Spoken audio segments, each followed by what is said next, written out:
সৃষ্টি করা এই মায়ার ভুবন, কেড়ে নেয় প্রভু আমার মন। সৃষ্টি করা এই মায়ার ভুবন, কেড়ে নেয় প্রভু আমার মন। এসব কিছু তুমি করেছো দান, গাহি তব প্রভু তোমার গান। তুমি عن عبد الله بن عمرو رضي الله عنه قال قال رسول الله صلى الله عليه وسلم بلغوا عني ولو آية وحدثوا عن بني إسرائيل ولا حرج من كذب متعمدا فليتبوأ مقعده من النار رواه البخاري.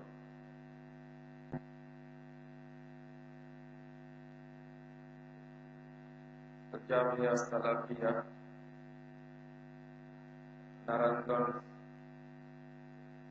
কর্তৃক আয়োজিত ইসলামী সম্মেলন 2017 মোহতারাম সভাপতি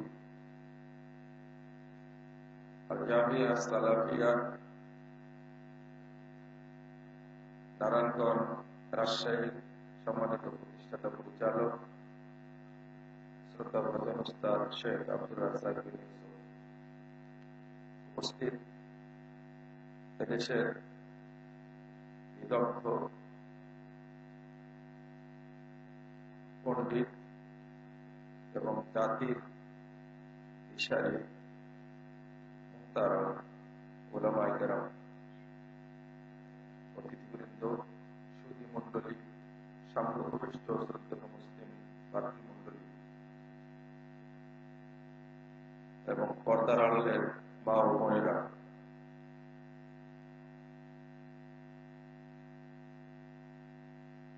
এই গভীর রাত্রিতে আমার এই অল্প বয়সে প্রথম কোন জায়গায় আলোচনা। আপনাদের শোনার অভ্যাস থাকলেও আমার বলার অভ্যাস নেই। তো হ্যাঁ, আজকে অভ্যাস হচ্ছে।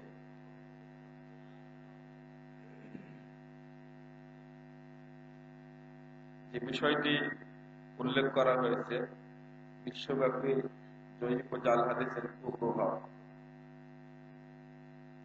তো এ বিষয়ে আলোচনা করতে হলে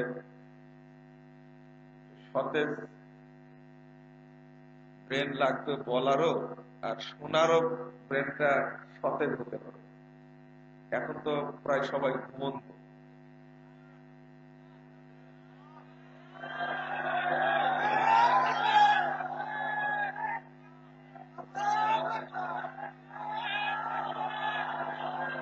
না, আসলে আপনারা যেভাবে ঘুমন্ত মানুষকে জাগানোর চেষ্টা করছেন আর নিজেরাও একটু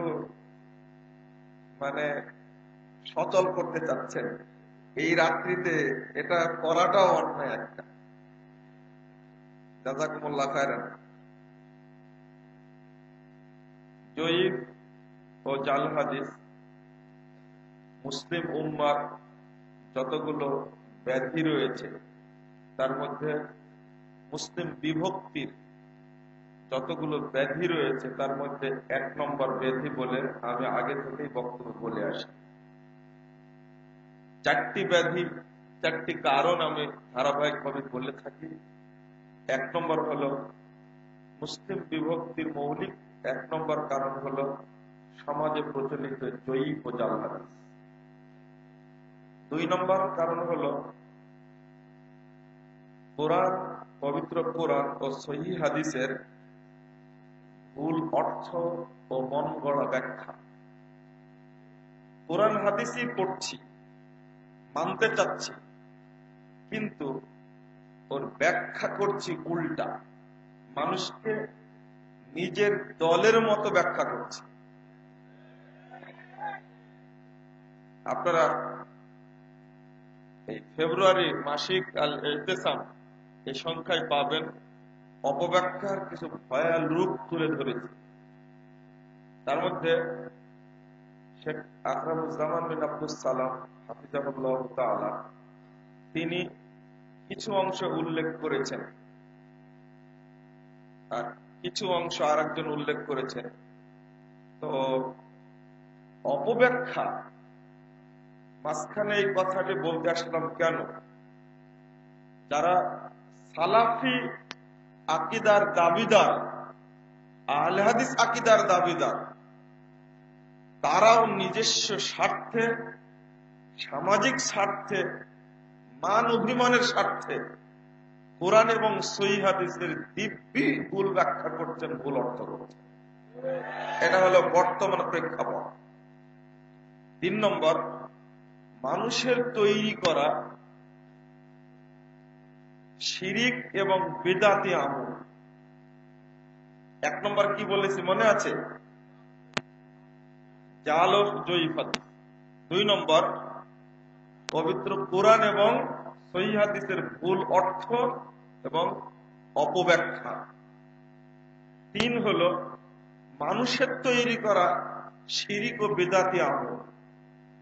4 নম্বর হলো বিধর্মীদের সংস্কৃতি, কৃষ্টি, কালচার।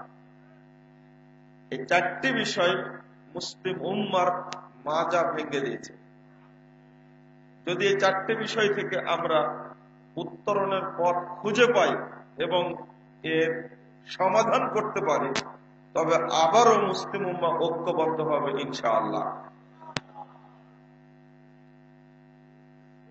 সমাজে অন্তত 90% 90% ধর্মীয় ক্ষেত্রে দলিল আছে,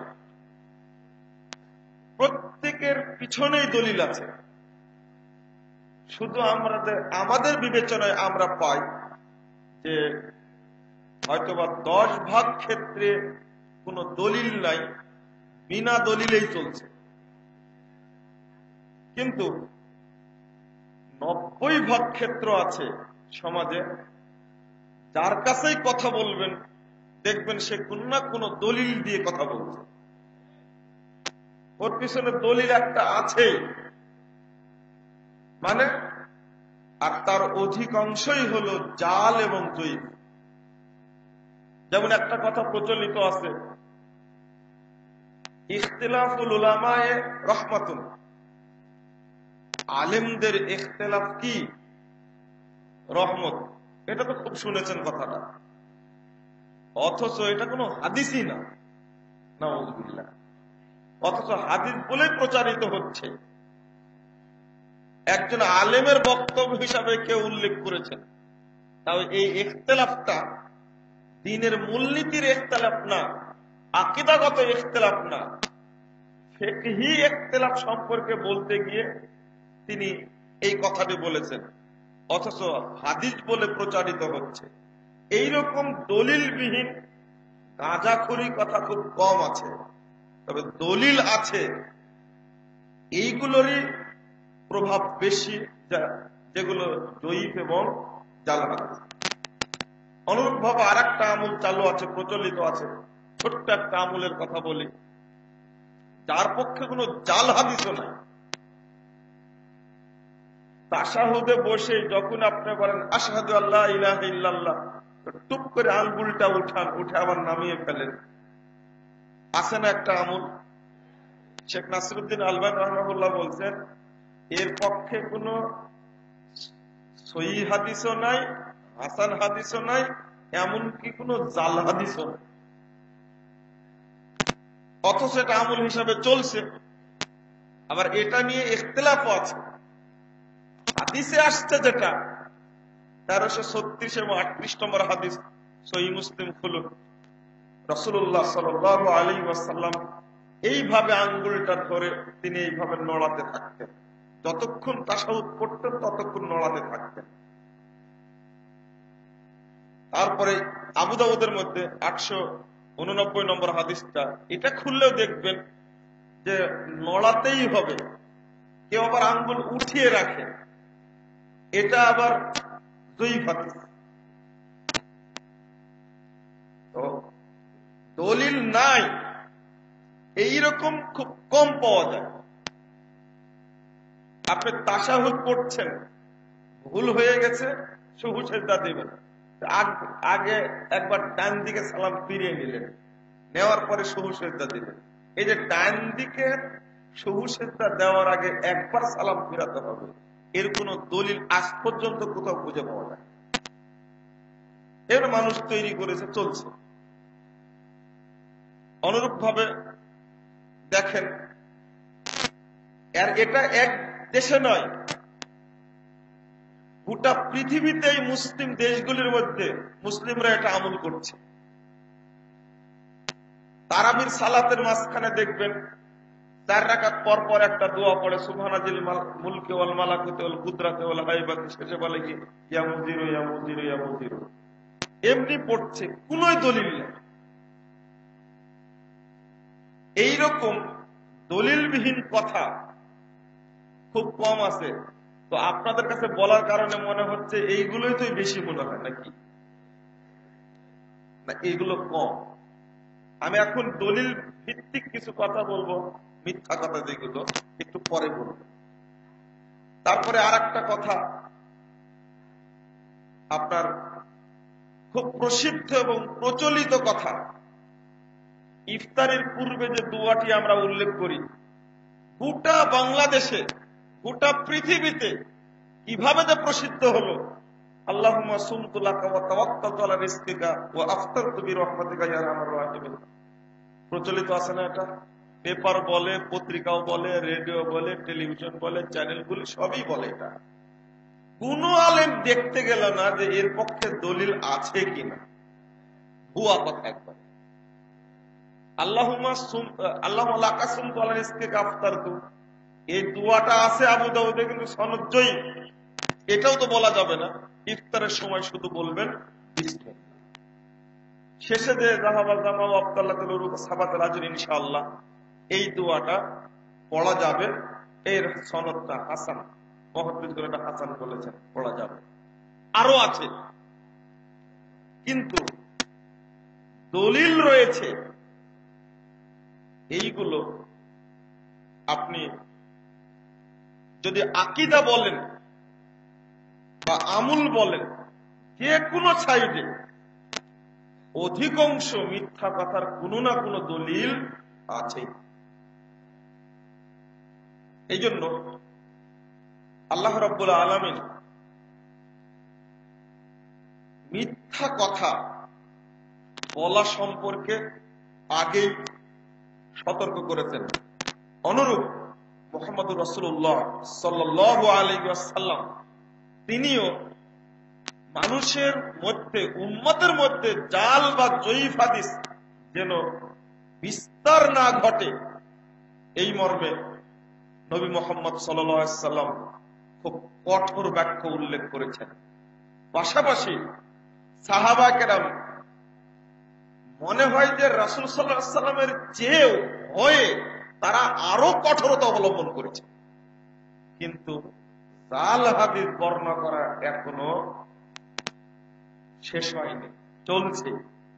রাজশাহী বিশ্ববিদ্যালয়ে পড়াকালীন আমার এক টিচার, তিনি ক্লাসে এসে বসে বলছেন, আপনারা একটু আমার দিকে তাকান, এইভাবে বলছেন। কারণ আলেমের চেহারার দিকে তাকালে 50 বছরে পাপ ক্ষমা হয়। তো এই কথা বলেই আর একটা কথা বললেন যে এমনকি মরার পরও যদি কবরস্থানের পাশ দিয়ে কোনো আলেম যায়, তাহলে ওই কবরের 40 দিন কোনো আযাব হয়। আমি দাঁড়িয়ে গেলাম, আমি বললাম যে স্যার, যে 2টা হাদিস বললেন, এই 2টাই তো মিথ্যা। তো আমাকে উল্টা বলছে, আপনি বসেন, বুঝতে পারছি আপনি আহলে হাদিস। তো আমি বললাম যে স্যার, আমি আহলে হাদিস কি অন্য কিছু সেটা বড় বিষয় না, আমি আপনার ছাত্র যে 2টা হাদিস বললেন, তখন উনি যুক্তি দিয়ে বললেন একটা কথা, আমি তো স্বেচ্ছায় বললাম না, এটা আমার জানা আছে তাই হাদিসটা বললাম। কারণ আর আল্লাহর নবী বলেছেন, মান কাযাবা আলাইয়া মুতাআম্মিদান, কেউ যদি ইচ্ছাকৃত মিথ্যা কথা বলে আমার নামে, সেজন্য তার জাহান্নামে, সেজন্য তার জায়গা করে নেই। যুক্তি ঠিক আছে না? কি চমৎকার যুক্তি দেখছেন? এত তাজা নগদ টাটকা দুইটা জাল হাদিস বলার পরে তিনি এবার যুক্তি দিচ্ছেন। টাটকা জাল হাদিস একটা। তাহলে হুজুরকে তো একটা হুজুরকে একদিন নিয়ে এসে বেঁধে রাখতে হবে, 40 জন লোকে ছেড়ে দিয়ে আর এক হুজুরকে নিয়ে আসতে হবে, তাহলে কবরের আযাবে যেন না। এটা তো করা উচিত। আলেমের মর্যাদা এতই বেশি। তো আমি বললাম যে না, এটা একটা হাদিস ঠিক আছে, এই হাদিসটা সহিহ বুখারী 491 পৃষ্ঠায় বর্ণিত, যে দ্বিতীয় খণ্ডের আর প্রথম খণ্ডে 491 পৃষ্ঠায় আসছে। নবী মুহাম্মদ সাল্লাল্লাহু আলাইহি সাল্লাম বলছেন এখানে, মান কাযাবা আলাইয়া মুতাআম্মিদান, যে আমার উপরে ইচ্ছাকৃত মিথ্যা আরোপ করবে, ফালিয়াতাওয়াক্কাহু মাকআদাহু মিনান নার, সেজন্য তার স্থান জাহান্নামে তৈরি করে নেয়। আল্লাহ আলেমদেরকে জাহান্নামে দিতে চান না, তাই আল্লাহ বলছেন তোমার স্থানটা তুমি নিজেই তৈরি করে নাও, এই দায়িত্বটা আমার থেকে দেওয়ার দরকার নাই। অন্যান্য হাদিসে আসছে আল্লাহ ওকে জাহান্নামে ঢুকাবে, আর আলেমদের ক্ষেত্রে কি ব্যবহার করেছেন, সেজন্য তার স্থান জাহান্নামে করে নেয়, নিজেই যেন তৈরি করে নেয়। এই কথা বলার পরে আমি আর একটা দলিল বললাম, স্যার আর একটা কিন্তু হাদিস আছে সহিহ বুখারীর প্রথম খণ্ডের 21 পৃষ্ঠার মধ্যে পাবেন, মাইয়াকুল আলাইয়া মালাম আকুল, কেউ যদি এমন কথা বলে যে কথা আমি মুহাম্মদ বলিনি, ফালিয়াতাওয়াক্কাহু মাকআদাহু মিনান নার, সেও যেন তার স্থান জাহান্নামে করে নেয়। এবার যাবে কোথায়? এখানকার ইচ্ছাকৃত কথা নাই। তো জাল হাদিস বলছেন, এরপরে গলাবাজিটা খুব বেশি। নিজেও বলছেন এটা যে জাল হাদিস, আমি তো আর ইচ্ছাকৃত বলছি না, যুক্তিও আছে। এটা জাল হাদিস প্রচারণার ক্ষেত্রে আলেম উলামা এত এগিয়ে এবং শীর্ষে, যে পরিণামের কথা বলা হয়েছে, এই পরিণাম তাদের স্মরণ নাই, একেবারে স্মরণ নাই। প্রথমত, জয়ীফ এবং জাল হাদিসের প্রচারকরা এর পরিণাম সম্পর্কে গাফেল, এবং হাদিসের বাস বিচার, অর্থাৎ হাদিসের সনদ সহিহ না জয়ীফ, এই বিষয়ের সচেতনতা দরকার। এই মর্মে বাংলাদেশের কোন মাদ্রাসায় উসুলে হাদিসের প্রতি গুরুত্ব দিয়ে পড়ানো হয় না। কোন মাদ্রাসায় বললাম সরাসরি, এমনকি আহলে হাদিস মাদ্রাসা যেগুলো আছে, সেইগুলো হাদিসের কিতাব পড়ানোর জন্য যত পরিশ্রম করা হয়, আলহামদুলিল্লাহ আহলে হাদিস মাদ্রাসাগুলিতে হাদিসের কিতাব ভাগ ভাগ করে পড়ানো হয়। তবে উসুলে হাদিস পড়ানোর ক্ষেত্রে হাদিসটা পড়বে কেন? একজন উস্তাদ আমার সামনে বলছেন যে ইসনাদুহু মাজহুল, যে হাদিসটা মাজহুল, তবে তো জয়ীফ না, আমল করা যাবে। আপনি বিষয়টা দেখেন, এটা তো আপনি বুঝবেন না। জয়ীফ যদি বলা হয়, তাহলে এই হাদিসটা কতটুকু বাতিল হয়ে যায়, আর মাজহুল বললে কতটুকু বাতিল হয়ে যায়, এই উস্তাদের জ্ঞানটা নাই। বিষয়টা এইরকম, একটা লোকের অসুখ হয়েছে, তো বলছে যে এই ক্যান্সার হয়েছে, যক্ষা তো হয়নি, বাঁচার সম্ভাবনা আছে। কি বুঝলেন কথা? বুঝতে পারছেন কি? ডাক্তার দেখে লোকটাকে বলছে কি যে ক্যান্সার হয়েছে, যক্ষা তো হয়নি, অর্থাৎ বাঁচার আশঙ্কা আছে। মানে কি ডাক্তার কি রোগ চিনে? ঠিক উস্তাদের অবস্থা এরকম। বলে মাজহুল হাদিসটা মাজহুল, তবে আমল করা যাবে, জয়ীফ তো আর না। অথচ জয়ীফের চেয়ে মাজহুল কথাটা মুহাদ্দিসগণ বললে যে আরো বেশি পচে গেল হাদিসটা, সেই অনুভূতিটা হুজুরের। এটা বললাম আহলে হাদিস মাদ্রাসার কথা। আর তাই মাযহাবী মাদ্রাসা যেগুলো আছে, মাযহাবের মধ্যে অনেকগুলো ভাগ আছে। কিছু আছে বেরলভীদের মাদ্রাসা, এরা পৃথিবীর যত মিথ্যা কথা আছে সবগুলোকে হাদিস মনে করে, নাউজুবিল্লাহ। আর আরেকটা আছে যারা দেওবন্দি, তারা পীরদেরকে খুব ভক্তি করে, যাদের ভাষা হলো আকাবির। এই আকাবির রাজা বলেছে, ইজাস্তাহাদাল মুস্তাহিদ ফাহুয়া তাসহিহুল লাহু। মানাহিজুল মুহাদ্দিস একটা বইয়ের নাম। এত গভীরে রাত্রিতে মাথাতে তো মনে আসার কথা না। একটা বইয়ের মধ্যে আমি মূলনীতিটা পেয়ে আশ্চর্য হয়েছি। উপমহাদেশের খবর শুনে সৌদি আরবের লোক, একজন বড় পণ্ডিত মানুষ, তিনি লিখছেন ৬৭ পৃষ্ঠায় মানাহিজুল মুহাদ্দিসের বইয়ের মধ্যে যে হিন্দের একটা মূলনীতি রয়েছে। সেই মূলনীতিটা হলো এই, কোন মুজতাহিদ ব্যক্তি যদি, কোন বড় আলেম যদি কোন হাদিসকে দলিল হিসাবে গ্রহণ করে, আজ থেকে নিয়ে ৫০০ বছর আগে, ২০০ বছর আগে কোন আলেম একটা হাদিসকে দলিল হিসাবে উল্লেখ করেছে, যদি হাদিসটা জালো হয় তবুও তার জন্য সহিহ এটা। মানে ওই হাদিসের আর কোন তাহকিক করার প্রয়োজন নেই। কেন? একজন বড় আলেম এটা উল্লেখ করেছেন, অতএব এটা সহিহ না জয়ীফ এটা বলার আর দরকার নাই, এটা উম্মতের জন্য কি হয়ে যাবে? সহিহ হয়ে যাবে। নাউজুবিল্লাহ, নাউজুবিল্লাহ। এটা দেখেন, আল্লাহর নবীর হাদিসেরও বিরোধী কথাটি। মুহাম্মদ রাসূলুল্লাহ সাল্লাল্লাহু আলাইহি ওয়াসাল্লাম বলছেন, সহিহ বুখারীর ২য় খণ্ডের ১০৯২ পৃষ্ঠা হাদিসটা পাবেন। আল্লাহ নবী বলছেন, ইদা হাকামাল হাকিম ফাজতাহাদা ফাআসাবা ফালাহু আজরান। যখন কোন মুজাদ্দিদ আলেম, মুজতাহিদ আলেম যখন কোন সিদ্ধান্ত পেশ করবেন, ফাআসাবা, অতঃপর সিদ্ধান্তটা ঠিক করলেন, ফালাহু আজরান, এই ব্যক্তির জন্য ডবল নেকি হলো, আলহামদুলিল্লাহ। একমাত্র মুজতাহিদ ব্যক্তির জন্য এটা মর্যাদা। ওয়াইদাস্তাহাদা ফাআখতা ফালাহু আজরুন ওয়াহিদ। আর যখন মুজতাহিদ ব্যক্তি সিদ্ধান্ত নিয়ে ভুল সিদ্ধান্ত নেবেন, তবুও তিনি একটি নেকি পাবেন। তাহলে কোন আলেম গবেষণা করতে গিয়ে জাল হাদিস বা জয়ীফ হাদিস পেশ করতে তো পারেন। অতএব আজকে যদি সেটা ধরা পড়ে, সেটা কি সংশোধনযোগ্য নয়? অবশ্যই সংশোধনযোগ্য, কিন্তু ওই মূলনীতি তৈরি করা হয়েছে একটা ষড়যন্ত্রের কারণে। কারণ এই বাংলাদেশে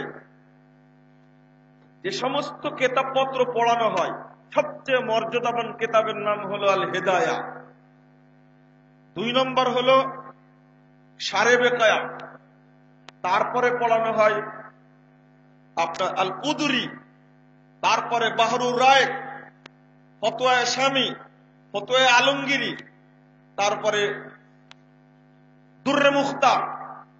এই সমস্ত বইগুলো পড়ানো হয়। আর এই বইগুলোর মধ্যে অধিকাংশ লেখকই পেশ করেছেন দলিল মাযহাবকে টিকানোর জন্য জাল এবং জয়ীফ হাদিস তৈরি করে তাদের বইয়ে উল্লেখ করেছেন মাযহাবের দলিল হিসাবে। নাউজুবিল্লাহ। শুধু তাই, আপনার কথাটা বললে আপনারা বিশ্বাস করতে চাইবেন না। উপমহাদেশের একজন বিদ্বান, নাম হলো আব্দুল হাই লাখনবী রাহিমাহুল্লাহ, খুব প্রসিদ্ধ একজন ব্যক্তি, হানাফি বিদ্বান। তিনি তার একটা বই লিখছেন, জামে সাগীরের মধ্যে ভূমিকা নাফে কাবীরের ১৩ পৃষ্ঠা লিখছেন, কাম মিন মুতামাদিন ইতামাদা আলা আজিল্লাতিল ফুকাহা মামলুন বিল আহাদিসিল মাওদুআ ওয়ালা সিয়ামাল ফাতওয়া। তিনি বলতে চাচ্ছেন যে অনেক কেতাবের উপরে বড় বড় জ্ঞানী ব্যক্তি নির্ভরশীল, অনেক বড় বড় কতই না কেতাব রয়েছে যেগুলোর উপরে বড় বড় বিদ্বান নির্ভরশীল, অথচ বইগুলো সব মামলুন বিল আহাদিসিল দাঈফা, এই বইগুলো সব জাল হাদিস দ্বারা পরিপূর্ণ। ওলা সিয়ামাল ফতোয়া, বিশেষ করে ফতুয়ার কিতাব। এরপরে তিনি বলছেন আলা তারা ইলা হিদায়া মিন আজিল্লাতিল হানাফিয়া, তুমি কি দেখো না, পাঠককে লক্ষ্য করে বলছেন, তুমি কি হেদায়া কিতাবের দিকে তাকিয়ে দেখো না, যেটা হানাফি মাযহাবের সবচেয়ে বড় মর্যাদাবান কিতাব। ওয়াইলাল আজিজ মিন আজিল্লাতিশ শাফিয়া, এবং শাফি মাযহাবের কিতাব শারহুল আজিজ, এই বইটার মধ্যে কদ যাকারা তাসানিফিহিমা ফি তাসানিফিহিমা, তারা দুইজন তাদের লেখনীতে এমন হাদিস উল্লেখ করেছেন লাম ইউজাদ আসারুন ইনদা খাবীরিন মিনাল হাদিস, এমন কথা তারা উল্লেখ করেছেন মুহাদ্দিসগণের নিকটে এই সমস্ত হাদিসের কোনো অস্তিত্বই পাওয়া যায় না। আমি বললাম আব্দুল্লাহ আল আখলামি নামে একজন প্রখ্যাত হানাফি বিদ্বান এই উপমহাদেশের, তার কথা বললাম, তিনি তার বইয়ের মধ্যে এইভাবেই উল্লেখ করছেন। এইভাবে জাল এবং জয়ীফ হাদিস দ্বারা যেহেতু ফিকহি গ্রন্থগুলো রচিত হয়েছে, সাথে সাথে একটা মূলনীতি তৈরি করে দেওয়া হয়েছে, একটা ষড়যন্ত্র, মুসলিম উম্মার জন্য ষড়যন্ত্র এটা, তারা যেন জাল এবং জয়ীফ হাদিস পরিত্যাগ না করতে পারে। তা একটা মূলনীতি উল্লেখ করা হলো, কোন মুজতাহিদ ব্যক্তি, কোন গবেষক ব্যক্তি যদি জাল হাদিস ও জয়ীফ হাদিস ও দলিল হিসাবে উল্লেখ করে, তাহলে ওটা সহিহ হিসাবে গ্রহণযোগ্য হবে। নাউযুবিল্লাহ। আর এটার কারণে আজকে জাল এবং জয়ীফ হাদিস থেকে মাদ্রাসায় পড়ুয়া হেদায়া পড়ায় 2 বছর, 1 বছর কুদরি পড়ানো হয়, 1 বছর শারহ বেকায়া পড়ানো হয়, অথচ হাদিসের কিতাবটা পড়ানো হয় মাত্র 1 বছরে 9 খান কিতাব, তাও আবার বুখারী মুসলিম, এটা 4টা পাঠ, 2 করে 4 পাঠ, 9 খান হাদিস পড়ানো হয় উপমহাদেশের মাযহাবী মাদ্রাসাগুলোতে মাত্র 1 বছরে। বুখারী, মুসলিম, আবু দাউদ, নাসাই, তিরমিজি, ইবনে মাজাহ, আর একটা হলো তাহাবি, আর একটা মুওয়াত্তা মুহাম্মদ আর মুওয়াত্তা মালিক, 6 আর 3 কয় হলো 9। 9টি কিতাব 1 বছরে পড়ানো হয়, শুধু কলা হাদ্দাসানা হাদ্দাসানা হাদ্দাসানা, আর কোনো কথা নেই। শিক্ষক প্রশ্ন করলে, ছাত্র প্রশ্ন করলে শিক্ষক 2টা কথা বলে, একটা হলো এই বলে যে এটা চলে গেছে, সামনে চলো, অথবা বলবে এটা সামনে আসবে, এখন চলো। কি বুঝলেন আপনারা? এই 2টা কথা বললে হাদিস পড়ানো যায়। হাদিসের মর্যাদা পাঠদানের ক্ষেত্রে এত নিচে নেমেছে। এর পরেও আমার একটা আপত্তির কথা আপনাদের সামনে বলি, আল্লাহ আমাকে মাফ করুক। সারা বছর সহিহ বুখারী পাঠদান করানোর সময় সহিহ বুখারীকে, এমনকি উস্তাদের ছেলে আব্দুল্লাহ বিন আব্দুর রাজ্জাক কথা বলছে মাঝে মাঝে আপনাদের সাথে, এ নিজে সাক্ষী, দারুল উলুম দেওবন্দে বসে, মসজিদে রাশিদিয়ার নিচতলায় বসে হাদিস পড়াচ্ছেন। বলা হয় উপমহাদেশের বড় একজন বিদ্বান সাইদ আহমদ পালানপুরি, তিনি বুখারীর হাদিস পড়াচ্ছেন। পড়াতে পড়াতে 3টা হাদিস, 3টাই মাযহাবী বিরোধী। যখন 3টা হাদিসকে তারজি দিলেন, 3টার হাদিসকে, হাদিসের উপরে মাযহাবী ফতোয়াকে ঘুরিয়ে ফিরিয়ে যখন মাযহাবী ফতোয়াকেই প্রাধান্য দিলেন, তখন আমি বললাম এখান থেকে তাড়াতাড়ি উঠে, না হলে আল্লাহর গজব নাযিল হবে। শেষে আমি ওখান থেকে বেরিয়ে আসতে বাধ্য হলাম। 2013 সালের কথা বলছি, এপ্রিল মাসে।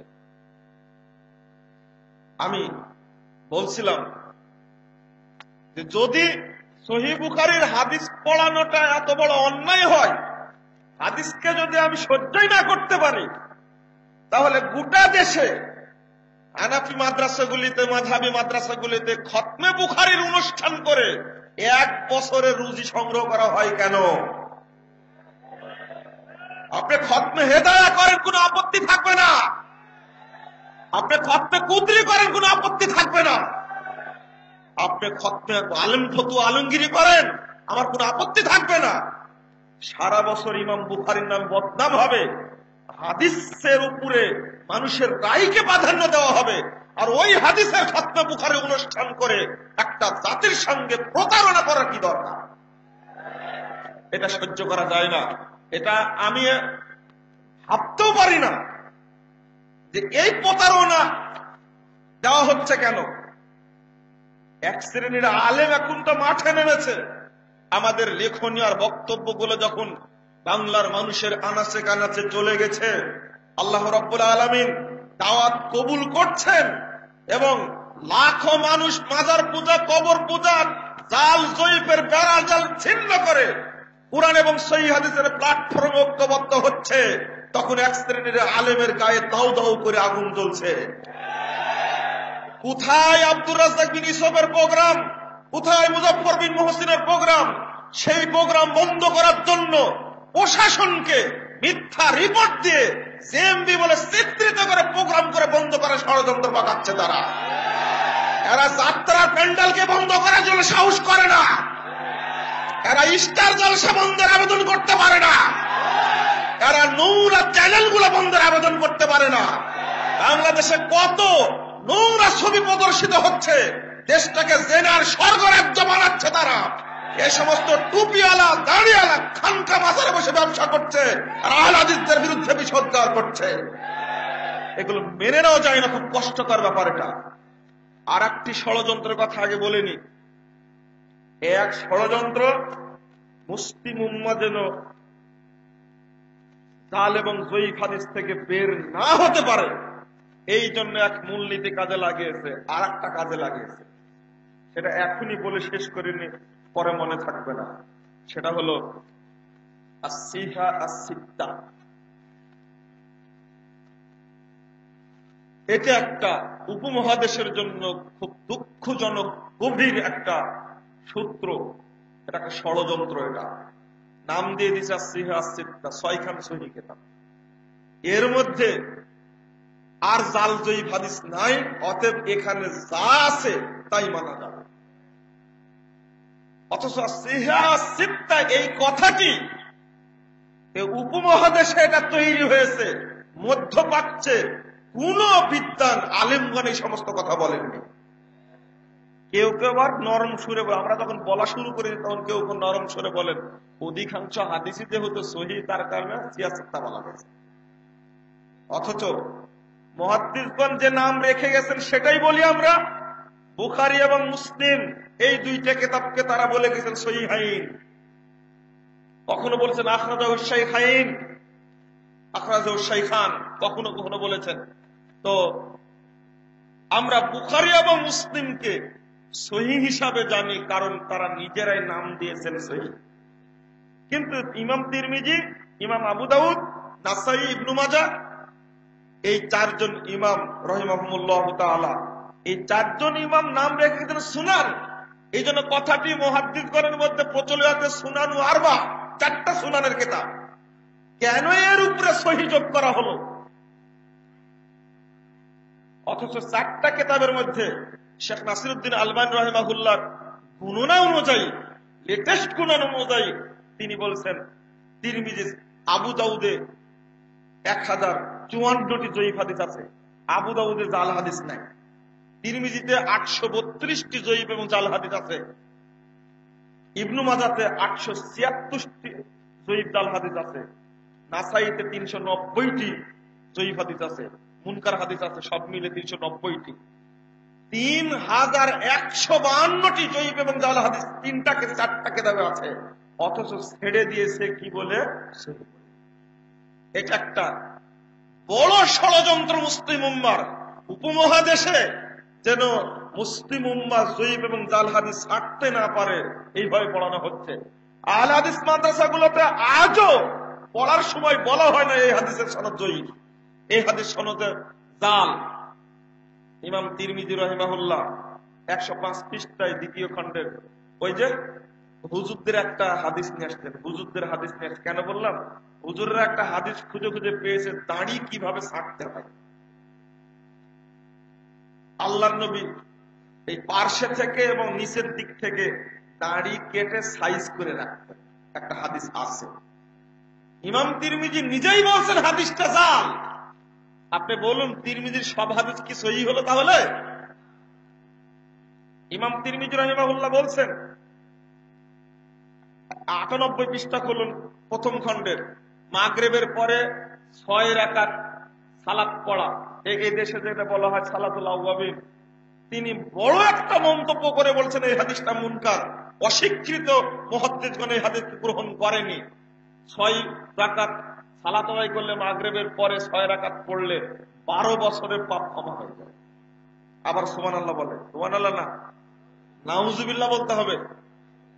আর একটা হাদিস উল্লেখ করেছে 20 রাকাত পড়লে 50 বছরে পাপ ক্ষমা হয়ে যাবে। এটা একটা, তিনি নিজেই বলছেন এই হাদিস যা। আরো শুনবেন আপনি, অনেক আছে। সালাতুল আওয়াবিন এই সম্পর্কে একটু ধারণাটা পরিষ্কার করে দিই। সালাতুল আওয়াবিন মাগরিবের পরের সালাত না। এটা জাল হাদিস মানতে হবে কেন?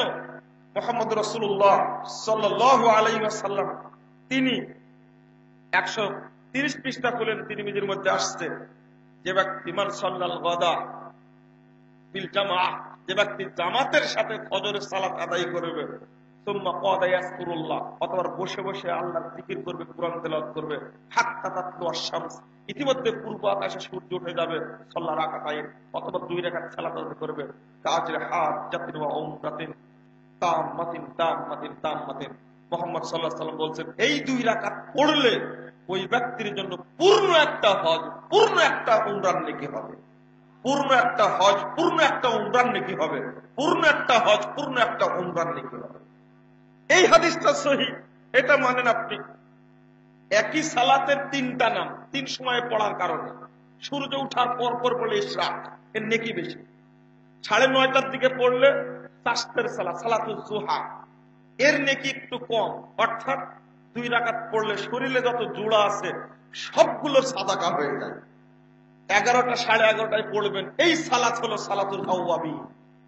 যে ব্যক্তি 11টা 11:30টায় এই সালাতটা পড়বে, বেলা 11টায়, রাত না কিন্তু, 11টায় পড়লে, তা দিনে পড়লে, এই ব্যক্তি আল্লাহর নমনীয় গুণগত বান্দাদের অন্তর্ভুক্ত হয়ে যাবে। এটা হাদিস। আমি এটা বলতে যাচ্ছিলাম না, বুঝাতে যাচ্ছিলাম। তিরমিজি, ইমাম তিরমিজি নিজেই বলছেন হাদিস জয়ীফ, হাদিসটা জাল, হাদিসটি মুনকার। তাহলে তিরমিজির সব হাদিস কি সহিহ? এই কথাটি বলার কারণে পরিবেশটা হয়ে গেল উল্টা। এখন যে কোনো আলেম তিরমিজির হাদিস পালেই মনে করে হাদিসটি সহিহ। আবু দাউদের মধ্যে 1054টি জয়ীফ হাদিস আছে, অথচ বলা হচ্ছে যে আবু দাউদের সব হাদিস সহিহ। শুধু হাদিস সহিহ, আবু দাউদের বেশ কয়েকটি হাদিসকে উৎখাত করা হয়েছে উপমহাদেশ থেকে। উপমহাদেশ এমন একটা জায়গা, এমন একটা জায়গা, হাদিসকে কাটছাট করার একটা উন্নত মানের কারখানা। মাযহাব চর্চার একটা উন্নত মানের কারখানা হলো উপমহাদেশ। ইমাম আবু দাউদ রাহিমাহুল্লাহ সালাতে হাত বাঁধবেন কোথায়, এই মর্মে তিনি 4টা হাদিস বর্ণনা করেছেন। 3টা বর্ণনা করেছেন নাভির নিচে, আর একটা বর্ণনা করেছেন বুকের উপরে। ইমাম আবু দাউদ রাহিমাহুল্লাহ 3টা হাদিসকে, এই নাভির নিচে হাত বাঁধার 3টা হাদিসকেই তিনি জয়ীফ বলেছেন। সে আজকের কথা। ইমাম আবু দাউদ রাহিমাহুল্লাহর জন্ম 204 হিজরিতে, মৃত্যু 275 হিজরিতে। সেই সময়ে তিনি সমাধান দিয়ে গেছে। এবার আবু দাউদেই হাদিস আছে, কিন্তু 1265 হিজরিতে আসাহুল মাতাব থেকে ছাপানোর সময় এই হাদিসের এবারটা হাদিসটা চেঞ্জ করে দেওয়া হলো। এই 4টা হাদিসের একটাও আবু দাউদে নাই, আউট করে দিয়েছে, খতম করে দিয়েছে, গিলে ফেলেছে 4টা হাদিস। কেন? ইমাম আবু দাউদ রাহিমাহুল্লাহ তিনি নিজেই যেহেতু নাভির নিচের হাত বাঁধার হাদিসকে জয়ীফ বলেছেন, সুতরাং লাখো ছাত্রকে কখনো বুঝানো যাবে না। কি করলো? এই 4টা হাদিসও রাখবো না, নাভির নিচেরটাও রাখবো না, বুকের উপরটা রাখবো না, যাবি যা সবই যা নাই। 4টা হাদিস একটাও নাই। আপনি খুলেন 109 পৃষ্ঠা 10 পৃষ্ঠা আবু দাউদ খুলেন না। এটা একটা একদিকে সিয়াসাতটা বলে একটা দর্শন ছুড়ে দিয়েছে, দিয়ে আলেম উলামার মাথা একদিকে ঘুরিয়ে দিয়েছে, আর একদিকে তাও সহ্য হয়নি, রাগটা মিটেনি, এবার হাদিসটাকে কি করলো, তুলে দিল। হাদিসটা ছিল, হাদিসটা জয়ীফ সনদই ছিল, সহিহ হাদিস সনদ ছিল, টোটাল হাদিস যদি উঠিয়ে দেয় তাহলে আপনি সনদ বিশ্লেষণ করবেন কি করে? 202 পৃষ্ঠায় খুলেন, আবু দাউদের উপরে এত অত্যাচার হয়েছে, মাঝে মাঝে খুব মায়া লাগে, আবু দাউদের প্রতি খুব মায়া লাগে, যে বেটা আপনার প্রতি এত নির্যাতন শুরু করেছে কেন আর বেদাতিরা? কারণ আছে। ইমাম আবু দাউদ রাহিমাহুল্লাহ এমন একজন পণ্ডিত বিদ্বান, ইমামগণ তাকে উপাধি দিয়েছেন ইমামু আহলিল হাদিস। বলুন আলহামদুলিল্লাহ। ইমামু আহলিল হাদিস তার নাম। তিনি সালাত অধ্যায়টাকে এমন সুন্দর করে সাজিয়েছেন, খুঁটি নাটি সালাত সংক্রান্ত কোন হাদিস বাদ দেননি। মুহাদ্দিসগণ সালাত সংক্রান্ত যত অধ্যায় রচনা করেছেন তার মধ্যে ইমাম আবু দাউদ হলেন শীর্ষে। এত হাদিস কোন মুহাদ্দিস সালাত অধ্যায় নিয়ে আসেন। আল্লাহু আকবার। তো 202 পৃষ্ঠায় 22 নম্বর লাইন থেকে একটা কথা ছিল, ওখানে 20 লাইলাতান ছিল কি 20 রাত্রি। হাসান রাদিয়াল্লাহু আনহু বর্ণিত হাদিসটি, উবাই ইবনে কাব 20 রাত্রি সালাত পড়িয়েছিলেন, এই হাদিসটি আছে। এই হাদিসটি উল্লেখ করে হাদিসটিকে ইমাম আবু দাউদ নিজেই সহিহ বলেছেন। এবার করেছেন কি, একজন বড় মাপের মুহাদ্দিস, গোটা বিশ্বে পরিচিত, উপমহাদেশে বিশেষ করে পরিচিত, দারুল উলুম দেওবন্দের প্রিন্সিপাল মাওলানা মাহমুদুল হাসান, আল্লাহ তাকে মাফ করুক, তিনি মারা গেছেন। তিনি 20 লাইলাতানের কাছে এই লাইলাতান শব্দটা তুলে দিয়ে বসাইছেন রাকাতা। এবার কি হলো, আগে ছিল 20 রাত্রি, এবার কি হলো 20 রাকাত। এই তারাবির সালাত 20 রাকাত, এইটা প্রমাণ করার জন্য হাদিসের শব্দ পরিবর্তন করে। কত বড় সাহস হলে এটা সম্ভব হয়, কত বড় সাহস হলে এটা সম্ভব হয়, আজও চলছে সেই শব্দে। বন্ধুরা আমার, এই রাতের গভীর আলোচনা আপনাদের কাছে খুব একটা ভালো মনে হচ্ছে না, আমি আলোচনা শেষ করে দেই।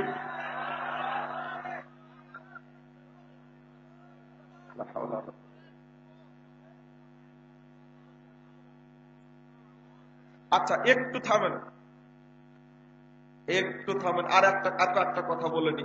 আপনারা তো শুনছেন আলহামদুলিল্লাহ, কিন্তু আপনাদের তো কষ্ট হবে, একটু পরে ফজর পড়া লাগবে না?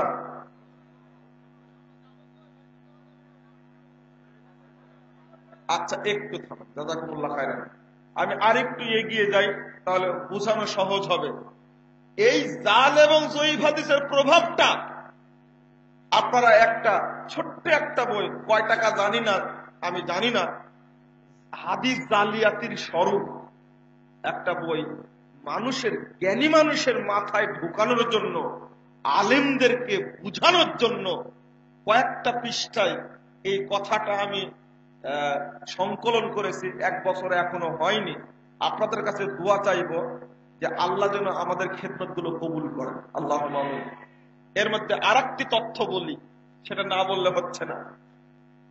একটা বই কিনলাম ঢাকা থেকে, আল মুস্তাদরাক আল মুস্তাদরাক আলা সহিহাইন, মুস্তাদরাক হাকিম যেটা বলা হয়, ইমাম হাকিমের যে গ্রন্থটি, এই গ্রন্থটির মধ্যে বর্তমানে সূক্ষ্মভাবে ইন্টারনেটে যে সফটওয়্যার ছাড়া হচ্ছে হাদিসের, আলেম উলামা সহ আপনাদের সবাইকে বলছি, এরপরে অনেক সময় আসবে, এটা আজকে সতর্কতার সাথে বলছি, এই কথা আমি কোনোদিন বলিনি মিডিয়ার সামনে, আজকে বলছি।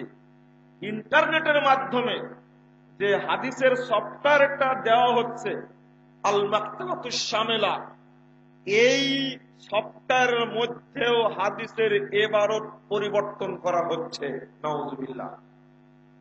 তার মধ্যে একটি হাদিস মুস্তাদরাক হাকিম, হাদিসটা হলো এই, দেখেন, তারাবির বিতির সালাতের বিরুদ্ধে একটা ষড়যন্ত্র চলেছে কঠিন ভাবে।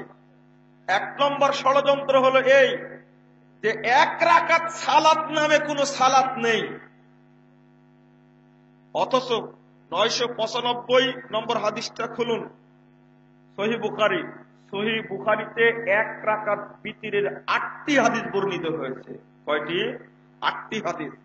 আপনারা সুন্নাত চালু করার স্বার্থে বেশিরভাগ সময় এক রাকাত বিতির পড়বেন। এক। 2 নম্বর, নবী মুহাম্মদ সাল্লাল্লাহু আলাইহি সাল্লামও এক রাকাত বিতির পড়াকেই পছন্দ করতেন।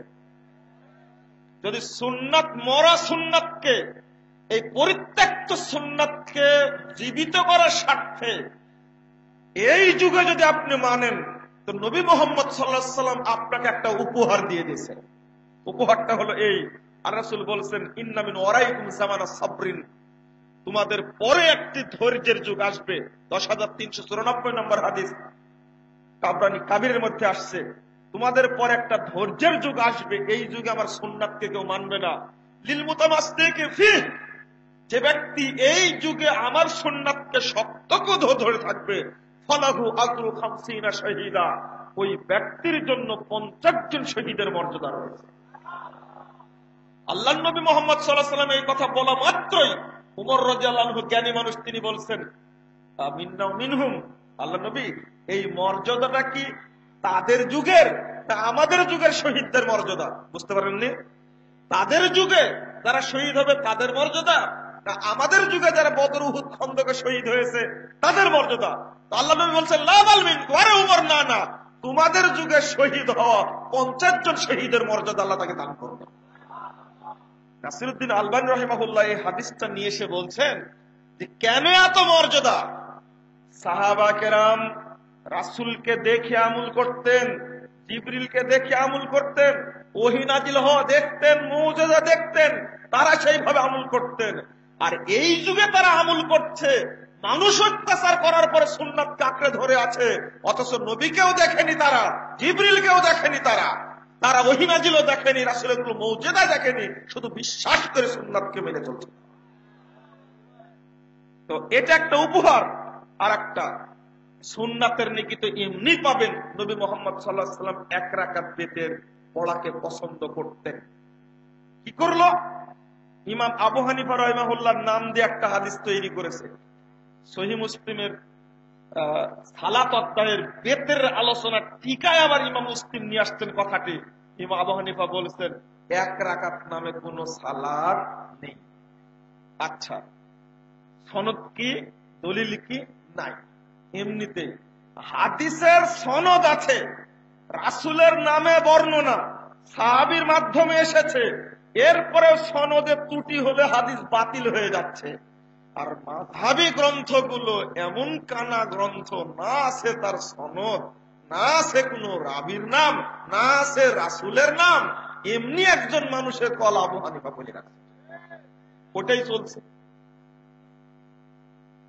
মাযহাব টিকানোর জন্য 4টি মাযহাবের 4টি গ্রন্থ রয়েছে। এই জন্যই তো আমরা এইভাবে স্পষ্ট কথাই বলে থাকি যে শুধু এক মাযহাবের অপরাধ না। অনেকেই বলে মালয়েশিয়ার মানুষ আহলে হাদিস আকীদার মানুষ। কে বলেছে আপনাকে? তারা পুরোটাই হলো শাফি মাযহাবের মানুষ। কোন সালাফি বা আহলে হাদিস আকীদার মানুষ সেখানে গেলে, বক্তব্য রাখলে, জানতে পারলে ওকে জেলখানায় জায়গা ছাড়া কোথাও জায়গা দেবে না। অথচ তারা জোরে আমিন বলে, অথচ রফুল আযান করে। আমি সালাত পড়তে গিয়ে প্রথম ভাবলাম যে যাক, একটা আহলে হাদিস মসজিদ পেলাম, খুশিতে আমি বাক বাক করে জোরে আমিন বলছে, বুকে হাত বাঁধছে। কিন্তু পরে যেগুলো করলো সেগুলো আশ্চর্য হলো। আপনি সিঙ্গাপুরে যাবেন যখন, তখনও দেখবেন অধিকাংশ মসজিদ আপনার মতো করে সালাত আদায় করে, বুকে হাত বাঁধে, রফুল আযান করে, জোরে আমিন বলে, আপনি খুশি হয়ে যাবেন। কিন্তু তারা মূলত শাফি মাযহাবের মানুষ। আমুলে মানুষের চরিত্র চিনা যায় না, আকীদায় চরিত্র চিনা যায়। আমাকে জিজ্ঞেস করেন আপনি রফুল আযান করেন কেন, আমি উত্তরে দেব মুহাম্মদুর রাসূলুল্লাহ সাল্লাল্লাহু আলাইহি ওয়াসাল্লাম রফুল আযান করে সালাত আদায় করতেন, তাই করি। কিন্তু তাকে জিজ্ঞেস করেন, সে বলবে যে শাফি মাযহাবে আছে, ইমাম শাফি রফুল আযান করতেন, তাই করি। এই আমল করে কোনো লাভ আছে? তারা অনুসরণ করে কিতাবুল আজিজের হানাফি মাযহাব অনুসরণ করে হেদায়াত, আর হাম্বলি মাযহাবের লোকেরা অনুসরণ করে আল মুগনির, মালিকি মাযহাবের মানুষ অনুসরণ করে আল মুদাওয়ানা। চারটার মধ্যে কোনো পার্থক্য থাকলো? এইগুলো তৈরি করে নিয়েছে নিজ নিজ মাযহাবের লোকেরা। দুর্ভাগ্য, আপনারা কি তৈরি করেননি? বাংলাদেশে টঙ্গীর মাঠে দলটি ফাজাইল আমল ছাড়া কিছুই পড়ে না, এটা তার একটা দর্শন। আর একটা দল মওদুদির রাসায়েল মাসাইল ছাড়া কিছুই পড়বে না, শুধু ওর মধ্যেই ডুবে থাকবে। ওর মধ্যে যে মিথ্যা কথা আছে, যুক্তিভিত্তিক কথা আছে, হাদিসকে কুরবানি করা হয়েছে, কোন দিকে লক্ষ্য নাই। তারা এত বইপত্র পড়ে, জেলখানায় গিয়ে একজনকে বলছিলাম, তারা অনেক কিছু পড়ে, অনেক কিছু জানে, কিন্তু যা পড়ার দরকার তা পড়ে না। ওরা পড়বে কোরআন এবং হাদিস বেশি বেশি, তা না পড়ে যত বিদ্যানের কথা আছে, তাও কোন কোন বিদ্যানে পড়বে জানেন?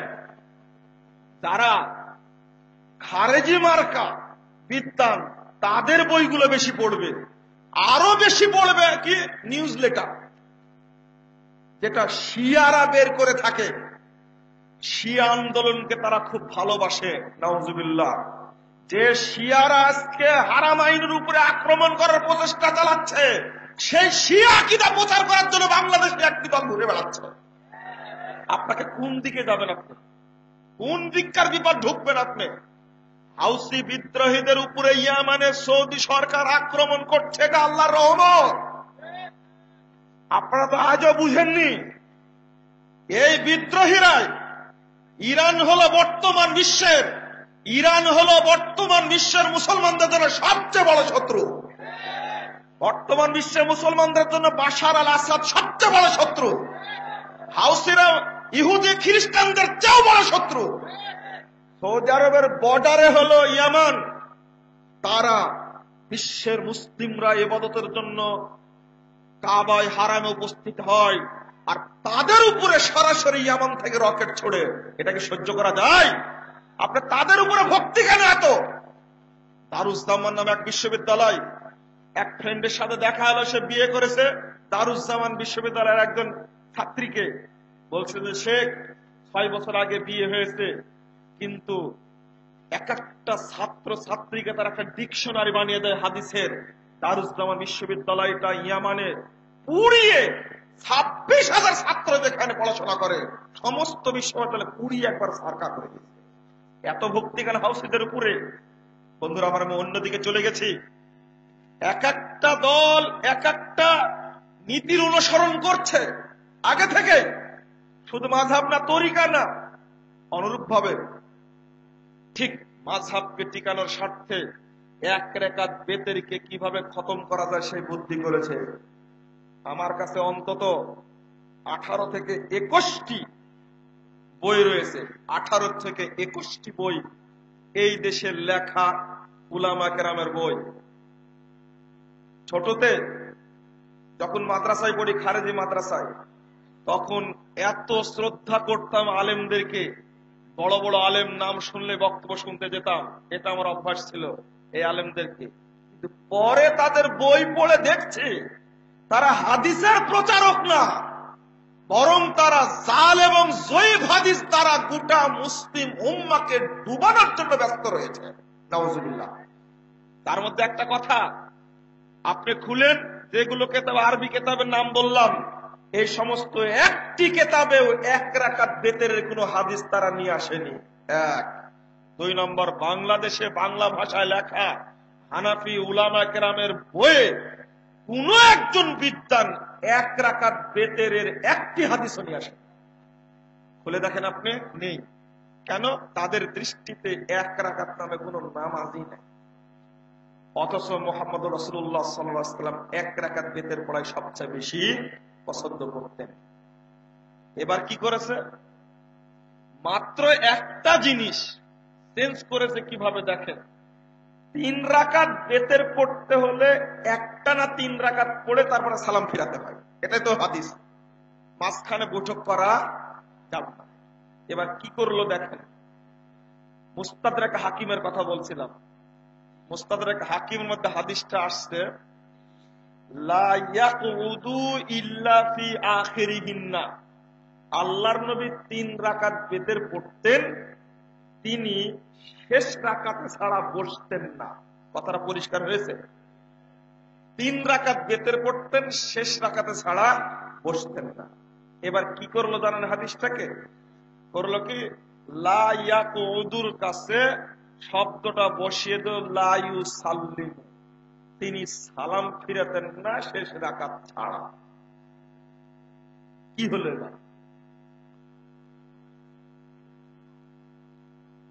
এরপরে এই হাদিসটাকে নিয়ে ঘোষা মাজা করেছেন যে বিদ্বানটি, বিদ্বানের নাম বললে আপনারা আশ্চর্য হবেন, এই হাদিসটাকে নিয়ে ঘোষা মাজা করেছেন, তার নাম হলো আল্লামা আনোয়ার শাহ কাশ্মীরি। এত বড় বিদ্বান তিনি, তার ফাইজুল বারী কিতাবের মধ্যে নিয়ে আসছেন। এই হাদিসটা নিয়ে আসার পরে কি বলছেন জানেন? যে আমি মুস্তাদরাকে হাকিমের 3টা নুসখা দেখলাম, মানে 3টা মানে মূল কিতাব দেখলাম, তাতে দেখছি ইয়াকুদু শব্দ, তিনি বসতেন না এই শব্দ আছে।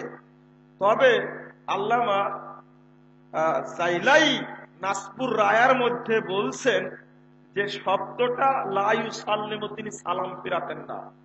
অথচ মুস্তাদরাকে ইমাম হাকিম আর জাইলাই দুইজনের মাঝের বয়সের পার্থক্য 700 বছর।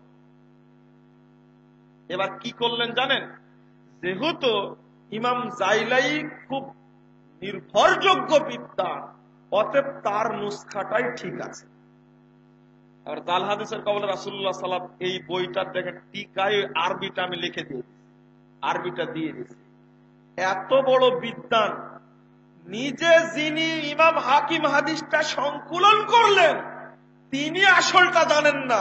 700 বছর পরে যিনি জন্ম নিলেন, তিনি আসলটা জানেন। কি বুঝলেন? এই জন্যই বলে অন্ধ ছেলের নাম পদ্মলোচন। একদিকে মরার উপরে খাড়ার ঘা। আগে একটা আবু দাউদের হাদিস বললাম, হাদিসটাই জয়ী, ওকে আবার জবাই করেছে। গরুটা মরেই গেছে, আবার কি করেছে? জবাই করেছে। কি হলো? যদি এই চিত্র বলতে থাকে আপনাদের, আপনারা বিরক্ত হয়ে যাবেন। এত অবস্থা খারাপ, বিশ্রী অবস্থা ধর্মের, কে অবস্থাটা বিশ্লেষণ করবে আর কে মানুষের সামনে উন্মুক্ত করবে? তবে আল্লাহর একটা খাস রহমত হলো এই যে পৃথিবীতে একটি শ্রেণী আল্লাহ কিয়ামত পর্যন্ত রেখে দেবেন, যাদের নাম সালাফি বা আহলুল হাদিস বা আনসারুস সুন্নাহ, আহলুস সুন্নাহ ওয়াল জামাত। বেদাতীরা যতই ষড়যন্ত্র করুক না কেন, তাদের ষড়যন্ত্রের মুখোশ আল্লাহ রাব্বুল আলামিন আহলে হাদিসদের দ্বারা উন্মুক্ত করে দেবে। এই কথা আজকের নয়, 363 হিজরি 463 হিজরিতে মারা গেছেন ইমাম খতিব বাগদাদি। তিনি বলছেন কাম মিন মুলহিদিন, তিনি বলছেন ফাকাদ জাআলাল্লাহু তাআলা আহলাহু হুররাসাদ্দিন, আল্লাহ রাব্বুল আলামিন আহলে হাদিসদেরকে পৃথিবীতে তার দ্বীনের পাহারাদার হিসাবে নিয়োগ দান করেছে। কাম মিন মুলহিদিন ইয়ারুমান ইয়াখলুতা বিশরিয়া মা লাইসা মিনহা, আল্লাহু তাআলা ইয়াজুব্বু বিআসাবিল হাদিস। তিনি বলছেন পৃথিবীর যেখানেই যে স্থানে দুষ্কৃতকারীরা রাসূলের ধর্মের নাম দিয়ে কোন জিনিস তৈরি করে যা ধর্মের মধ্যে নাই, আল্লাহু তাআলা ইয়াজুব্বু বিআসাবিল হাদিস, মহান আল্লাহ এই দুষ্কৃতকারীদেরকে প্রতিরোধ করেন আহলে হাদিসদের দ্বারা। অহুমুল হুফাযু লিআরকানিহা ওয়াল কাওয়ামুনা বিআমরিহা ওয়া শানিহা, পৃথিবীতে আহলে হাদিসরা আল্লাহর শরীয়তের রুকুন এবং শরীয়তের হেফাজতকারী। বলুন আলহামদুলিল্লাহ। আলা উলাইকা হিজবুল্লাহ, তিনি ধমক দিয়ে বলছেন, হে বেদাতীরা সাবধান, মনে রেখো আহলে হাদিসরা এই পৃথিবীতে হলো আল্লাহর সেনাবাহিনী। ইন্না হিজবাল্লাহি হুমুল মুফলিহুন, আল্লাহর সেনাবাহিনী যুগে যুগে জয়লাভ করবে, বিজিত হবে। আলহামদুলিল্লাহ। এরা যতদিন থাকবে, পাশাপাশি ইমাম আবু দাউদকে কি এমনি দেখতে পারে না? ইমাম আবু দাউদ রাহিমাহুল্লাহ বলছেন লাউলা হাদিহিল ইসাব আল আমদারাস আল ইসলামিয়া ইয়া সাহাবাল হাদিস, যদি পৃথিবীতে আহলে হাদিসরা না থাকতো তাহলে ইসলাম পৃথিবী থেকে মিটে যেত। শিরিকপন্থীরা, বেদাতপন্থীরা ইসলামকে কুড়ি কুড়ি খেয়ে নষ্ট করত। মাশাআল্লাহ, আলহামদুলিল্লাহ, আল্লাহ শুকরিয়া, এই তথ্যগুলো এখন জ্ঞানী মানুষের সামনে ফাঁস হওয়ার কারণে মানুষ আস্তে আস্তে হকের দিকে চলে আসছে, আলহামদুলিল্লাহ। এবার আপনাদের সামনে সংক্ষিপ্ত কথা হলো এই যে আপনাদের প্রচেষ্টা নবী মুহাম্মদ সাল্লাল্লাহু আলাইহি সাল্লামের আলোকে, প্রচেষ্টার আলোকে, আপনাদের সাহাবীদের প্রচেষ্টার আলোকে প্রচেষ্টা অব্যাহত রাখতে হবে। আল্লাহ রাব্বুল আলামিন বলেন, ফামান আযলামু মিম্মান ইফতারা আলাল্লাহি কাযিবা, ওই ব্যক্তির চেয়ে বড় মিথ্যুক কে আল্লাহর উপরে যে অপবাদ দেয়, লিইযিল্লান নাস বিগাইরি ইলম, ইলম ছাড়াই মানুষকে পথভ্রষ্ট করে। ইন্নাল্লাহা লা ইয়াহদিল কওমাজ যালিমিন, আল্লাহ রাব্বুল আলামিন জালেম সম্প্রদায়কে হেদায়েত দান করবেন না। সূরা আনাম 144 নম্বর আয়াতটা খুলুন। মানে আল্লাহর নামে আপনি মিথ্যা অপবাদ দিচ্ছেন, হাদিস তৈরি করে, হাদিস জাল করে দিচ্ছেন না। কতটা নেবেন উদাহরণ দিলেই তো সমস্যা। যখনই হাদিস শুনবেন আপনি তখনই যাচাই করবেন। সূরা হুজুরাত 6 নম্বর আয়াত খুলুন। ইয়া আইয়ুহাল্লাযীনা আমানু ইন জাআকুম ফাসিকুম বিনাবাইন ফাতাবায়ানু আন তুসিবু কওমান বিজাহালা ফাতুসবিহু আলা মা ফাআলতুম নাদিমিন। আল্লাহ বলেন, কোন ফাসিক যদি খবর দেয় যাচাই করো। এই আয়াতটা এখন প্রয়োগ করবেন বেদাতীদের ক্ষেত্রে। কোন বেদাতী কোন বই লিখলে, বক্তব্য রাখলে সেখানে আপনাকে যাচাই করতে হবে। এই আয়াতটা পেশ করেছিলেন মুহাদ্দিসগণ তাদের যুগে, পেশ করে তার কথা তারা গ্রহণ করেননি। নবী মুহাম্মদ সাল্লাল্লাহু আলাইহি সাল্লাম বলছেন, এক শ্রেণীর মানুষ বলে হাদিস কি জাল হয়, জয়ীফ হয়, আপনি কিভাবে বুঝাবেন? আর একটা কথা বলে কি জানেন, হাদিস জাল জয়ীফ এটা বলতে হবে, এটার দলিল কোথায়? বুঝতে পারেননি? এটার দলিল কোথায়? হাদিসকে জাল জয়ীফ বলতে হবে, উসুলে হাদিস তৈরি করতে হবে, এটা কোথায় পেলেন? একজন তো চট করে পরীক্ষার হলে ভাইবাতে, মাস্টার্সের ভাইবাতে 5 জন বসে আছেন, দেখেন কিভাবে বলি। আমার স্যারেরা শুনলে আবার স্যারেরা যে কি মনে করে আল্লাহ পাক ভালো করে। তো বলছেন যে তারাক্তু ফিকুম ইন্নী কদ তারাক্তু ফিকুম মাইনি তাসামতুম কিতাব আল্লাহ ওয়া সুন্নাহ লান তাজিল্লু আবাদা কিতাব আল্লাহ ওয়া সুন্নাত নবিয়্যিহি। তো চট করে আমাকে বলছে যে এটা কি হাদিস আছে? হাদিস তো তারাক্তু ফিকুম আমরা ইন লান তাজিল্লু মা তামাসসাকতুম বিহিমা। আমি বললাম, আমাকে আরবিতে বলতে বললেন যে একটা পর্যালোচনা করো। তো বলতে গিয়ে আমি বললাম যে এই হাদিসের ছন্দের ত্রুটি আছে বলে মুস্তাদরাকে হাকিমের এই হাদিসের 318 নম্বর হাদিসটা আমি বললাম। হাদিস আবার জয়ীফ হয় নাকি? আবার শুরু হলো অন্যদিকে। হাদিস জয়ীফ হয় কিনা যদি বিশ্ববিদ্যালয়ের আরবি শিক্ষিত প্রফেসরদের ধারণা এমনটা থাকে, তাহলে ইমাম সাহেবদেরকে বোঝানো যাবে? বোঝানোর কোন সুযোগ আছে? অবস্থাটা কত জটিল। হাদিস যে জাল জয়ীফ হয় তার দলিল তো আছে কোরআন হাদিসের মধ্যে। আল্লাহ রাব্বুল আলামিন বললেন, সকল মুহাদ্দিস এই হাদিসটাকে পেশ, এই আয়াতটাকে ইন জাআকুম ফাসিকুম বিনাবাইন ফাতাবায়ানু, এই আয়াতটা সকল মুহাদ্দিস উল্লেখ করেছেন হাদিস যাচাই বাছাই করার ক্ষেত্রে।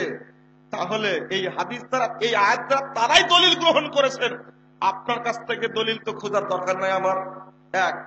দ্বিতীয় কথা, আল্লাহ নবী মুহাম্মদ সাল্লাল্লাহু আলাইহি ওয়াসাল্লাম বলছেন 491 পৃষ্ঠা, সে যে হাদিসটা আগে আমি বললাম, বাল্লিগি ওয়ান্নি ওয়ালা ওয়া, একটি কথা জানা থাকলেও আমার পক্ষ থেকে পৌঁছে দাও।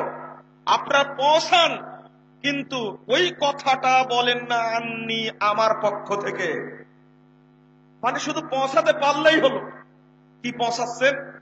যে ব্যক্তি জামাতের সাথে 1 ওয়াক্ত সালাত আদায় করবে, এই ব্যক্তির 3,35,54,432 গুণ নেকি হবে। কি বুঝলেন আপনারা? পৌঁছায় দিলেন তো, এটা দিলেন না? কার পক্ষ থেকে পৌঁছালেন এটা? এটা হলো ফাজালের নামাজ থেকে পৌঁছালেন এটা। কিন্তু আল্লাহ বলছে বাল্লিগু আন্নি, আমার পক্ষ থেকে পৌঁছাও। এই আন্নি আমার পক্ষ থেকে পৌঁছাতে হবে এটাকেও মানে না। আবার বলে দিলেন যে ব্যক্তি এক ওয়াক্ত সালাত কাজা করবে পরে আবার পড়ে নিবে, এই অপরাধের কারণে তাকে 2,88,00,000 বছর জাহান্নামে থাকতে হবে। এই বইটি আরবিতে অনুবাদ হয়েছে, বাংলাতে, উর্দুতে, ফ্রেঞ্চ ভাষায়, চীনা ভাষায়, বাংলাদেশের পৃথিবীতে যত ভাষা আছে সব ভাষাতে প্রায় বইটি অনুবাদ হয়েছে। দেখেন অন্তত 70% কথা তার মধ্যে মিথ্যা আছে। কিভাবে বিশ্বব্যাপী চলছে জাল এবং জয়ীফ হাদিসের মিথ্যা কাহিনী জয় জয়কার, আপনি সাফ করবেন কি করে? তবে অচিরেই আপনাদেরকে তাবলীগের মূলনীতি একটা বই উপহার দেব ইনশাআল্লাহ, তার মধ্যে অপারেশন করা আছে, ভালো করে ইনশাআল্লাহ মানুষ যেন হকটা জানতে পারে। এগুলো পৌঁছা দিলেন আপনি, কিন্তু রাসূলের পক্ষ থেকে পৌঁছালেন। আল্লাহ নবী বলেছেন বাল্লিগু আন্নি, আমার পক্ষ থেকে পৌঁছাও। 2টা হাদিস অনুবাদ করে এখন আর করছি না। কেউ যদি এমন কথা বলে, মানে হাদাসানি বিহাদিসিন ইউরান্নাহু কাযিব, কেউ যদি কোন হাদিস পেশ করে যে ধারণা করেন মিথ্যা কিনা, সহিহ না যঈফ, সহিহ না যঈফ, কনফার্ম না হয়ে যদি কোন ব্যক্তি হাদিস পেশ করে ফাহুয়া হাদুল কাযিবিন, ওই ব্যক্তি মিথ্যুকদের অন্তর্ভুক্ত। নাউযুবিল্লাহ। হাদিস সহিহ হলেও যদি না জেনে বর্ণনা করেন আপনি হাদিস সহিহ না যঈফ, নিশ্চিত হয়ে বর্ণনা যদি না করেন আপনিও মিথ্যুক। নাউযুবিল্লাহ। যে না, এই হাদিস পেশ করা যাবে না। আল্লাহ নবী বলছেন 5 পৃষ্ঠা, ইবনু মাজাহ খুলুন। আল্লাহ রাসূল আবু কাতাদা বলছেন সামিতুন নবী সাল্লাল্লাহু আলাইহি ওয়াসাল্লাম আলা হাযাল মিম্বার ইয়াকুম কাসরাতুল হাদিস। মিম্বারের উপরে দাঁড়িয়ে আল্লাহ নবীকে বলতে শুনেছি, মসজিদের নববীর মিম্বারে দাঁড়িয়ে বলছেন তোমরা আমার পক্ষ থেকে বেশি বেশি হাদিস বর্ণনা করা থেকে সাবধান থাকো। আইয়াকুল আলাইয়া ফালিয়াকুল হাক্কান আও সিদকান, কেউ যদি আমার পক্ষ থেকে কোনো কথা বলে সেটা হক বলে, সত্যটা বলে। কেন? ফামান কাযাবা আলাইয়া মুতাআম্মিদান ফালিয়াতাবাওয়া মাকআদাহু মিনান নার, কেউ যদি এমন কথা বলে যে কথা আমি বলিনি সেজন্য তার স্থান জাহান্নামে করে নেয়। এই দেখেন নবী মুহাম্মদ সাল্লাল্লাহু আলাইহি ওয়াসাল্লাম বলছেন। 3 নম্বর খণ্ডের মুস্তাদে আহমদ 666 পৃষ্ঠা খুলুন। মুহাম্মদ সাল্লাল্লাহু আলাইহি ওয়াসাল্লাম বলছেন, ইবনে উমর বলছেন লা তাকযিবু আলাইয়া, আমার উপরে মিথ্যারোপ করো না। মানিল্লাযী ইয়াকযিবু আলাইয়া ইউবনা বাইতুন ফিন্নার, যে ব্যক্তি আমার উপরে মিথ্যাচার করবে ওই ব্যক্তির জন্য জাহান্নামে ঘর তৈরি করা হবে। আল্লাহ নবী বলছেন লা তাকযিবু আলাইয়া, সহিহ বুখারী 21 পৃষ্ঠা খুলুন, কেউ যদি আমার উপরে তোর মিথ্যারোপ করো না। মানিল্লাযী ইয়াকযিবু আলাইয়া ইয়ালিজিন নার, যে আমার উপরে মিথ্যাচার করবে সেই জাহান্নামে যাবে। আল্লাহ নবীর এতগুলো হাদিস বলেছেন ঘোড়ার ঘাস কাটার জন্য? কি করার জন্য বলেছেন? হাদিস তৈরি করার জন্য বলেছেন? এতগুলো হাদিস থাকার পরেও হাদিস জাল করেছে। দুর্ভাগ্য, আলেম ওলামা আদৌ বুঝলো না। আর একটা হাদিস বর্ণিত হয়েছে 509 পৃষ্ঠায় সহিহ বুখারীর মধ্যে, মুহাম্মদ সাল্লাল্লাহু আলাইহি ওয়াসাল্লাম বলছেন যে লা তাকুমুস সাআ হাত্তা ইউবাসা রাজ্জালুনা কাযাবুনা আকরাব মিন সালাসিন কুল্লুহুম ইয়াকুলুনা রাসূলুল্লাহ। আল্লাহ নবী বলছেন 30 জন ভণ্ড নবী না আসা পর্যন্ত কিয়ামত হবে না। প্রায় 30 জন ভণ্ড নবী আসবে, প্রত্যেকে বলবে আমি আল্লাহর নবী। আচ্ছা, ভণ্ড নবীরা যদি হাদিস তৈরি করে এই হাদিস কি সহিহ হবে? হাদিস বলে জাল হয় না, যঈফ হয় না। যদি জাল হাদিস আপনি বলেন পিছে মার আটবে না আপনার, দেখবেন। যদি বলেন যে 3টা জিনিস চোখের পাওয়ার বৃদ্ধি করে, কয়টা জিনিস? 3টা। তার মধ্যে একটা হলো সুন্দরী মেয়ের দিকে তাকালে চোখের পাওয়ার বেড়ে যায়, পিঠে মার আটবে এই হাদিস বললে। আর একটা জাল হাদিস হলো আল বাজিনজান শিফাউ মিন কুল্লি দাইন, বেগুন যত খাবে সব রোগ দূর হয়ে যাবে। সব ডাক্তার বলে বেগুন খাও না। হাদিস তৈরি করেছে, ব্যবসায়ীরা তৈরি করেছে, এটা মাযহাবের নামে তৈরি করেছে। আপনারা বলুন, জাল হাদিস যদি বর্ণনা করা হয় আর একটা লা নবিয়্যা বাদি, আমার পরে কোন নবী আসবে না। এই ইবলিসটা এতই খারাপ ছিল, মুসাইলামা কাজ্জাব এতই, এমন জায়গায় শব্দটা যোগ দিয়েছে লা নবিয়্যা বাদি, আমার পরে কোন নবী আসবে না। এরপরে যোগ দিয়েছে ইল্লা ইয়াশা আল্লাহ, আল্লাহ চাইলে আসবে। কি আল্লাহ চাইলে নবী আসতে পারে না? আবার আল্লাহ চাইলেও আসবে না, আল্লাহ চাইবেন না। খুব খুব দারুণ ধারা, আলহামদুলিল্লাহ আলহামদুলিল্লাহ। এই বদমাসটা কোন জায়গায় হাত দিয়েছে? যে কোনো মূর্খ মানুষ বলবে আল্লাহ চাইলে কোনটা হয় না, তাই না? অত নবী আসতেই তো পারে, এতটুকু শব্দ যোগ দিয়েছে। যদি এই এতটুকু জাল হাদিসের প্রতি কোন ব্যক্তি ঈমান আনে, তার ঈমান থাকবে না ঈমান নষ্ট হয়ে যাবে? এই জাল হাদিস কোনটা মানলে ঈমানই থাকবে না। এই হাদিস জাল হাদিস পেশ করে গোলাম আহমদ কাদিয়ার নামে এই ভণ্ড নবী এই বাংলাদেশের হাজারো উপমহাদেশের হাজারো মানুষকে কাফের বানিয়েছে, আর বলে জাল হাদিস চলবে। আমি আর দুইটা কথার একটা কথা মূলনীতি, এই নবীর হাদিসগুলো উমর রাদিয়াল্লাহু আনহু এই হাদিসের আলোকে এমন মূলনীতি পেশ করলেন। এই দলিল দাও, সহিহ মুসলিম 210 পৃষ্ঠা খুলুন, তৃতীয় খণ্ডের। এই দলিল দাও। আবু মুসাকে বলছে দলিল না দিলে তোমার পিঠ পিঠ কেড়ে তোমাকে হত্যা করো। এই দেখেন একটা দলিল। আলী রাদিয়াল্লাহু আনহু 129 এবং 30 পৃষ্ঠা খুলেন তিরমিজি, তিনি বলছেন ইদা হাদ্দাসানি রাজুলুন, কেউ যদি আমার কাছে হাদিস বর্ণনা করে তো বলতাম ইস্তাহলাফতুহু, আমি তাকে বলতাম তুমি কসম করো। ফাইদা হালাফেলে সাদ্দাকতুহু, আমার কাছে কসম করলে, আল্লাহর নামে কসম করলে আমি তা গ্রহণ করতাম।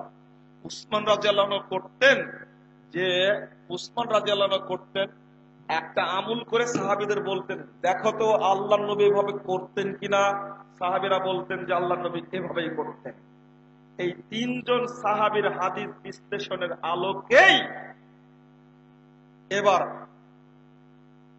ডক্টর আজ-জাহরানি আল আহদাল, তিনি একজন বড় বিদ্বান, তিনি বলছেন 37 পৃষ্ঠায় উসুল মুস্তালাহুল হাদিস ওয়া উসুলুহু এই গ্রন্থে বলছেন ওয়াদিত্তাবা হাদাল মাযহাব সাইরুস সাহাবা, এই চার খলিফা যে হাদিস সংগ্রহের ক্ষেত্রে যে মূলনীতি অনুসরণ করেছেন, সকল সাহাবী সেই মূলনীতি অনুসরণ করেছেন।